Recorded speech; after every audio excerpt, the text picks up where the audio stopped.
Increasing temperatures, droughts, changing weather patterns, sea level rise, biodiversity loss. These are just some of the effects of the climate crisis, and plastic pollution exacerbates this problem.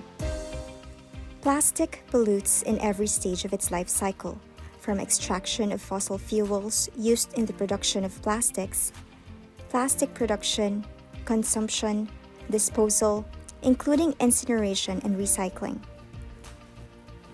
It's not only landfills, beaches, and seas that are filled with plastics.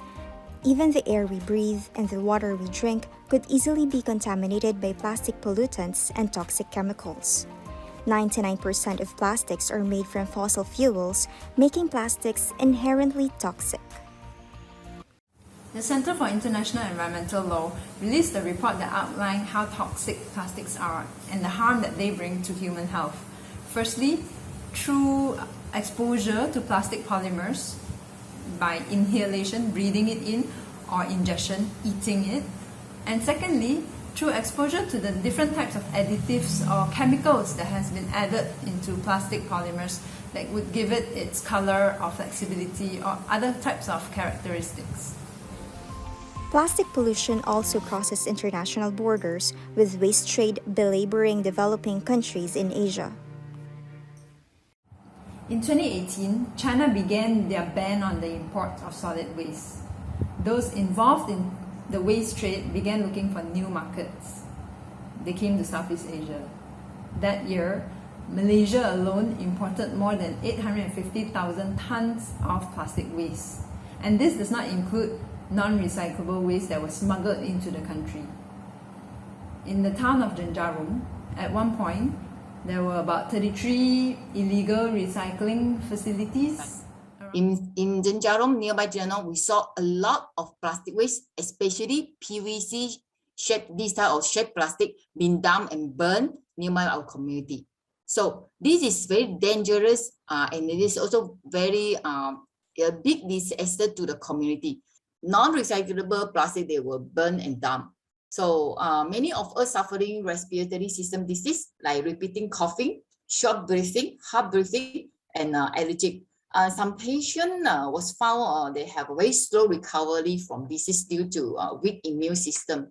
Many children, they fell sick, the asthma rate increased among them. And I noticed also the cancer rate increased a lot in my community, and my life is really badly affected by plastic waste that myself now has developed as an asthma patient, which I was strong and healthy last times. But since 3 years ago, that my community badly attacked by the plastic waste recycling plant. CIEL reports that plastics can contaminate food chains by accumulating in soil and water, thereby causing health problems by ingestion and inhalation of plastics. Microplastics in human body can also lead to various diseases, including cancer. Plastics from electronic wastes or e-waste are especially harmful. I hope Malaysia government will take very strict action to against the illegal e-waste recycle plant, because many people don't know that actually a lot of harmful and toxic plastic waste actually come from e-waste. We need systemic change, and we need it now. This involves international collaboration and sound policies that will finally put a stop to excessive production, use and disposal of plastics worldwide. The United Nations Environment Assembly, or UNEA 5.2, will discuss the need for a global plastics treaty. A global plastics treaty must be legally binding, must cover the whole life cycle of plastics, must include a mandate to address any issues related to plastic.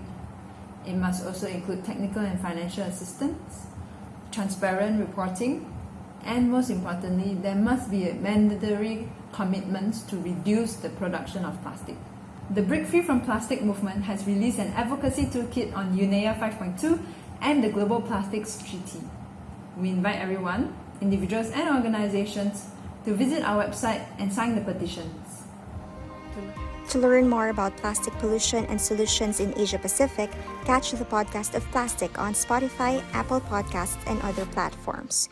Visit breakfreefromplastic.org.